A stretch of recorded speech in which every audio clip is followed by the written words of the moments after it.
Math Blast 20. I can add and subtract multi-digit numbers. Find the sum of 654,730 and 345,309. A sum is an answer to an addition problem, so I'm going to add my two numbers here. Notice I'm going to line up place values so that when I add, I'm adding like units. Starting in my ones column, we have 9 ones, 3 tens. 10 hundreds means we're going to bundle those 10 hundreds and make a larger unit, which would be 1,000. We have 10 thousands, so we'll leave no thousands here because we're going to take those 10 thousands and make a 10,000. Again, now we have 10 in the 10 thousands, so we're going to bundle those and make 100,000. And 10 hundred thousands is going to bundle to make 1,000,000. So we are left with a sum of 1,039,000. Find the difference between 304,567 and 222,898. The difference is the answer to a subtraction problem. So here, I'm going to subtract my numbers. Notice again, I'm lining up place values so that I'm subtracting like units. 8 ones from 7 ones, I need to go decompose a 10, leaving 5 tens, and 10 ones with the 7 ones makes 17 ones. Now, if I look here, I can take 8 ones from 17 ones. I'm left with 9 ones.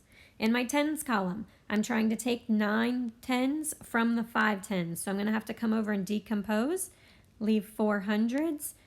That lets 10 tens fall out with the 5 that's already there. That's why there's 15 tens there now. The 9 tens away from 15 tens leaves me with 6 tens. In my hundreds column, I'm trying to take 8 hundreds away from the 4 hundreds that are on the top there. So I need to go over, decompose one of my thousands, leaving 3 thousands.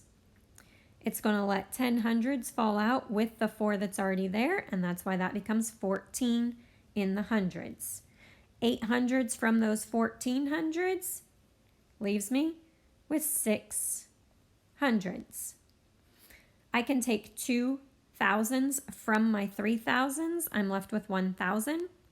In my 10 thousands column, I have no 10 thousands to start with here, and I'm trying to take 2 away from that. So I'm going to go over.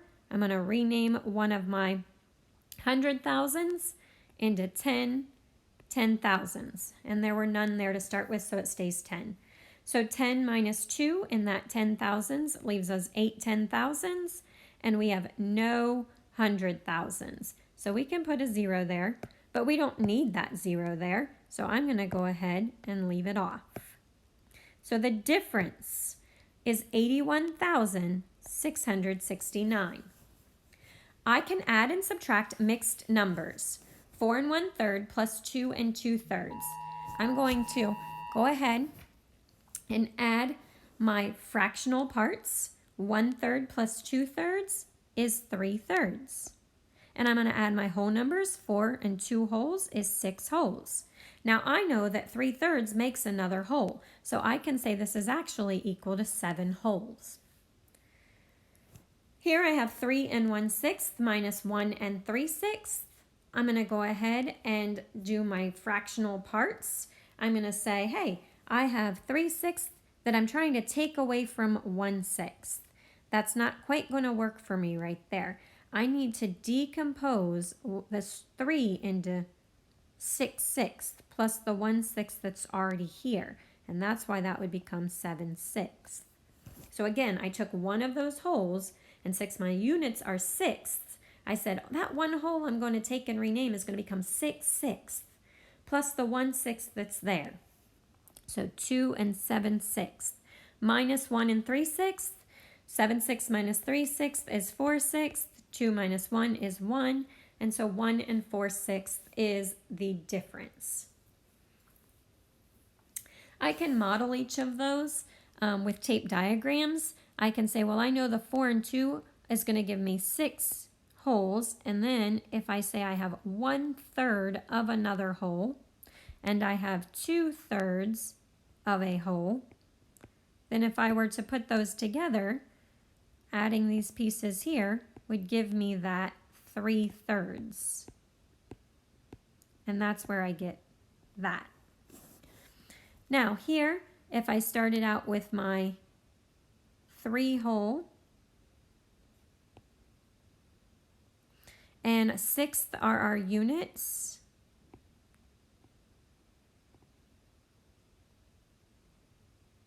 I broke that into too many little pieces there. Let's fix that real quick.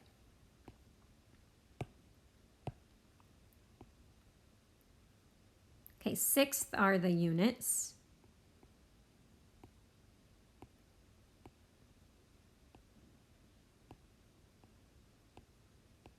So now each of my holes is in 6 equal parts, and I have 1/6 of another hole. So 3 and 1/6. I'm going to use a different color to represent this. So we can see here's the 1/6. Here I have all of this hole. I have all of this hole. And I have all of this hole. So we have 3 whole and 1/6 of another hole. Now we're trying to take away 1 and 3/6. So I'm going to take away 1 hole here and 3/6 of another hole. So 1, 2, 3, 6. So I'm left now with this 1 hole and these 4/6 of another hole. And that's where I get that from. I can apply multiplication of fractions to word problems. A recipe calls for 2/5 cups of milk. If I plan to use the recipe 3 times today, check all the equations I could use to solve this problem, then solve. So we really should have a comma here and a lowercase c. There we go. Now that makes sense. A recipe calls for 2/5 cups of milk. If I plan to use the recipe 3 times today, check all the equations I could use to solve this problem. Then solve. So 2/5 plus 3 is not 2/5 replicated 3 times or copied 3 times. However, the second one does show that. 2/5, 2/5, and 2/5. Now here, I have 1/5 and 1/5. I know that makes 2/5. 1/5 and 1/5 makes 2/5, and 1/5 and 1/5 makes 2/5. So this one would work also because 2 1/5 make up that 2/5, and that would be 3 copies of that. 2/5 times 3 would be, again, 3 copies of that 2/5 cup of milk that we need. So that would work as well. It's just the commutative property at work there. And then 3 minus 2/5 is not showing 2/5 copied 3 times. So we won't check that one. Now to solve this, I'm going to say I'm going to use this equation here. This one right here is what I'm rewriting. 2/5 plus 2/5 plus 2/5. My units are all the same. So I have 6/5, and that's the same thing as 1 whole and 1/5 of another whole. So I would need 1 and 1/5 total cups of milk. On the back side, I can interpret data in graphs and create graphs, bar, picture, or line plots. So here we're starting with a bar graph of absent students. On the horizontal axis, we see the days of the week. On the vertical axis, we see 0 through 120 in intervals of 20. So it's counting by 20 each time we go up there. And it says how many more students were absent on Thursday than Tuesday and Wednesday. So looking at Thursday, I see that there are 60 students who were absent. And on Tuesday, there were 20, right between 20 and 40, so 30. And Wednesday, there were 20. So now, on Thursday, we had 60 students. And we want to subtract Tuesday and Wednesday's absent students, which was 20 and 30. And that would give us how many more? So 20 and 30 is 50. For Tuesday and Wednesday, there was a total of 50 students absent. And on Thursday, since there were 60 students, there were 10 more students absent on Thursday than Tuesday and Wednesday. Line plot. Pieces of wood were measured to the nearest 1/8 inch. The measurements are listed there. Make a line plot representing the data. So I see my smallest numbers are going to be in the 9s, and my greatest number is 10. So I'm going to make a line plot with the whole being from 9 to 10. We're broken into eighths, so it needs to be in 8 equal parts. And now I have 9. This would be 9 and 1/8, 9 and 2/8, 9 and 3/8. Right in the middle here is 9 and 4/8, 9 and 5/8, 9 and 6/8, 9 and 7/8, and 9 and 8/8 we know would be 10 because that 8/8 would make the other whole. Now I'm going to put an X above each number as it's represented in my data set. So 9 and 5/8, 9 and 2/8, 10, 9 and 1/2. Now 1/2 is not on my line plot, but I know that right in the middle of 9 and 10 is 4/8, and half of 8 is 4. So 9 and 4/8 is the same thing as 9 and 1/2. We need an X here. 9 and 1/8, 10, and 9 and 1/2.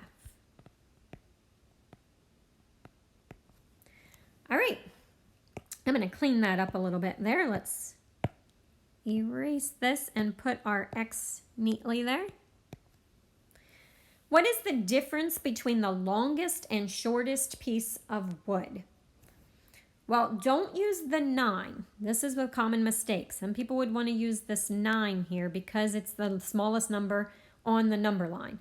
But it's not in our data set because there's no X above it. We want to use the smallest number, the number of the least value that has an X above it. So 9 and 1/8 is the shortest piece of wood. And 10 has X's above it. So 10 is going to be the longest piece of wood. So here we have 10 minus 9 and 1/8. Well, I know I can rewrite 10 as 9 and 8/8 so that we have the same units. And now I can take 9 and 1/8 away.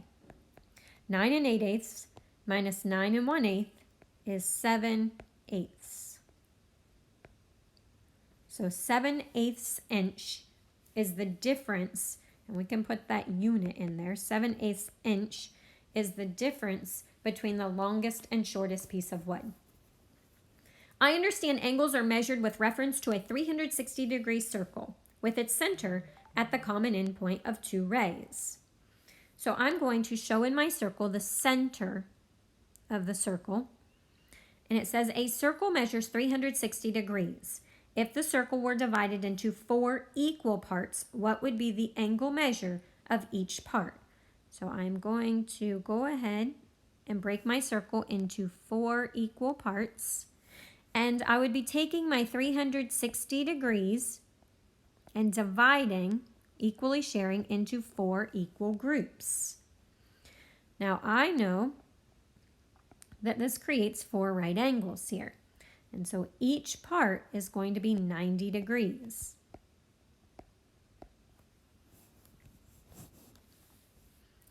All right, next I'm going to say I can determine the measurement of missing angles, determine the measure of angle ABD.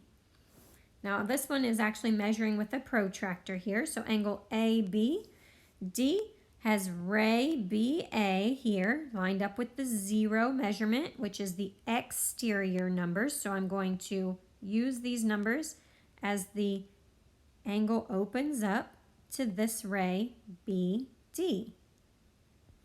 And so I can see that it's between the 30 and 40, and it looks It's definitely not quite right in the middle because this is the middle point here. And so it looks like it's about 2 degrees more than that. So I'm going to call this 37 degrees. I also know that this is an acute angle because it's less than 90. And my measurement of 37 degrees matches with an acute angle measurement. Again, less than 90 degrees. So I feel pretty good about that. All right, that's all for today, math friends.